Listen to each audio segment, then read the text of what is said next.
बीच चुनाव टूट गया मोदी का एनडीए। अब मोदी के अपने ही सहयोगी मंत्री उन पर विश्वासघात करने का आरोप लगा रहे हैं। तीन तीन पार्टियां अलग हो गई, तीन नहीं चार। जी हां, महाराष्ट्र की सियासत का असर क्या मोदी की कुर्सी पर भी पड़ने वाला है? क्योंकि महाराष्ट्र में दो बैसाखी नंबर एक नाथ शिंदे और दूसरी अजीत पवार बीजेपी से अलग अलग अपनी राहें पकड़ चुके हैं। आखिर महाराष्ट्र में अजीत पवार के अलग होने के बाद बीएमसी चुनाव में अब शिंदे और रामदास अठावले किस तरीके से बीजेपी को घुटनों पर ला रहे हैं? महाराष्ट्र में बीएमसी चुनाव को लेकर बीजेपी की रणनीति ध्वस्त होती हुई क्या दिखाई दे रही है? एक तरफ राष्ट्रवादी कांग्रेस पार्टी यानी कि एनसीपी के दो गुट, शरद पवार नेतृत्व वाली एनसीपी और भतीजे अजीत पवार के नेतृत्व वाली एनसीपी, पिपरी चिनवाड़ नगर निगम चुनाव में एक साथ हाथ मिला लिए। क्या यह बीजेपी के लिए कोई खतरे की घंटी है? इसे यूं समझिए कि यह फैसला 2023 के पार्टी जो विभाजन हुआ था, एनसीपी 2 साल के बाद एक हुए हैं। परिवार राजनीतिक मतभेद को भुलाकर एक साथ आ गया, दोनों गुट एक साथ आ गए। यानी अजीत पवार अलग तो वहीं शिंदे भी नाराज। और उसी नाराजगी के बीच एक और खबर आती है, एक और खबर, क्योंकि बात यहां पर खत्म नहीं हुई। बीएमसी चुनाव में पहले महाराष्ट्र में बीजेपी को तगड़ा झटका अजीत पवार ने दिया, फिर शिंदे ने, और अब रामदास अठावले, जी हां, विश्वासघाती बता रहे हैं केंद्रीय मंत्री रिपब्लिकन पार्टी ऑफ इंडिया के नेता रामदास अठावले ने भी अब मुंबई महानगर पालिका में अकेले चुनाव लड़ने का कहा कि यह विश्वासघात हुआ है मेरे साथ।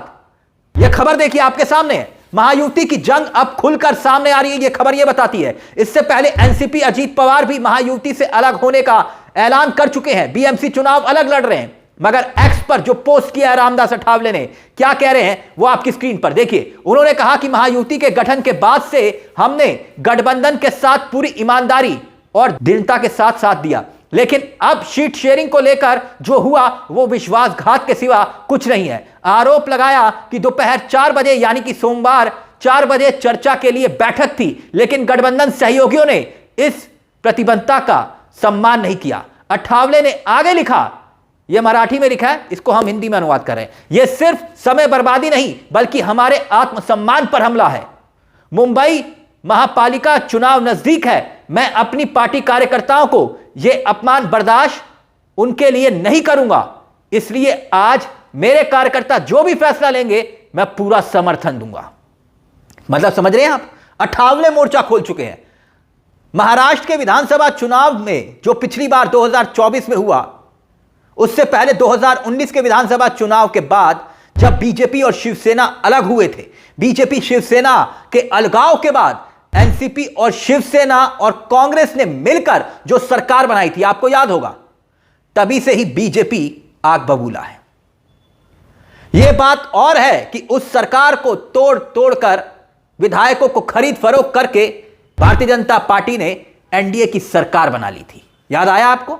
एनसीपी 2 फाड़ हो गई थी, शिवसेना टूट गई थी, लेकिन लोकसभा में फिर क्या हुआ?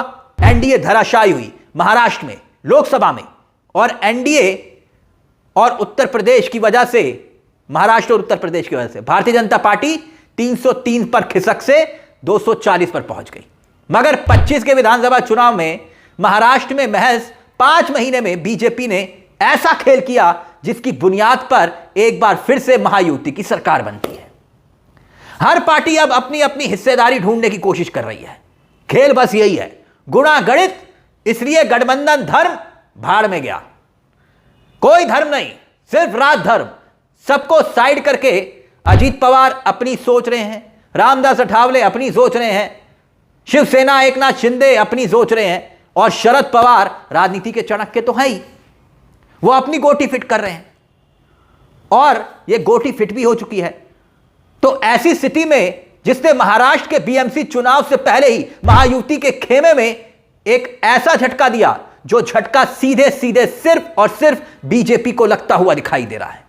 बीजेपी को तो क्या साल 2025 के आखिरी दिनों में एक ऐसी खबर आई है जो बताती है कि साल 2026 एनडीए की एकता के लिए अब कुछ नया लेकर आ रहा है। क्या वाकई में कुछ अलग होने वाला है? और आप जानते हैं महाराष्ट्र में महानगर पालिका चुनाव की तारीखों का जब से ऐलान हुआ है तब से घमासान और तेज हो गया है। लेकिन चुनाव की तारीखों के ऐलान के बाद यह खबर आती है कि महायुति यानी कि एनडीए को महाराष्ट्र में जो महायुति बोलते हैं, महायुति में जबरदस्त तरीके से टकराव अब सतह पर दिखाई दे रहा है। और टकराव भी ऐसा कि कई जगह तीनों दल अलग अलग एक दूसरे के खिलाफ लड़ रहे हैं।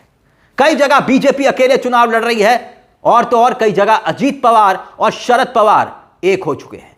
और जो बड़ी खबर निकल कर आ रही है वो सीधे तौर पर यही है कि रामदास अठावले भी अकेले दम पर चुनाव लड़ने का ऐलान कर चुके हैं। सबसे बड़ा दांव बीजेपी, जी हां, बीजेपी खेल सकती है इस चुनाव के बाद। बीजेपी का महाराष्ट्र में एक ही प्लान है, वही प्लान सिंगल लार्जेस्ट पार्टी बनने का। अपने दम पर चुनाव लड़े, अपने दम पर चुनाव जीते, यही प्लान उसका बिहार में भी था। वो बात अलग है कि बिहार में भी उसका यह प्लान फेल हुआ। महाराष्ट्र में अब सफल हो पाता है या नहीं?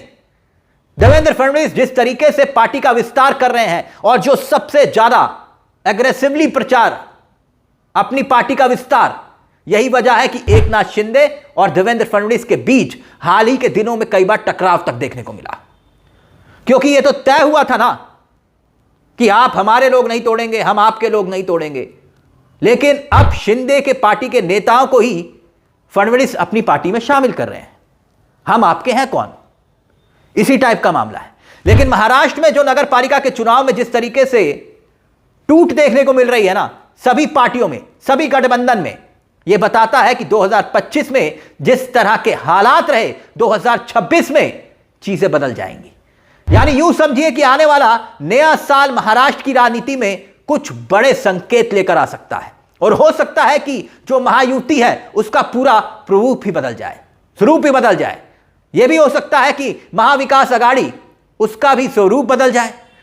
लेकिन इस बदले हुए प्रारूप में सीधा सीधा असर राष्ट्रीय राजनीति पर पड़ेगा, यानी कि दिल्ली पर पड़ेगा, यह तय है।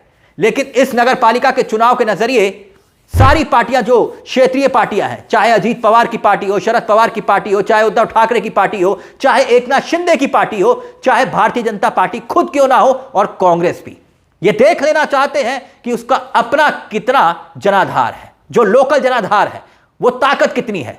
इसलिए पार्टी ने गठबंधन की मर्यादाओं को तार तार कर दिया।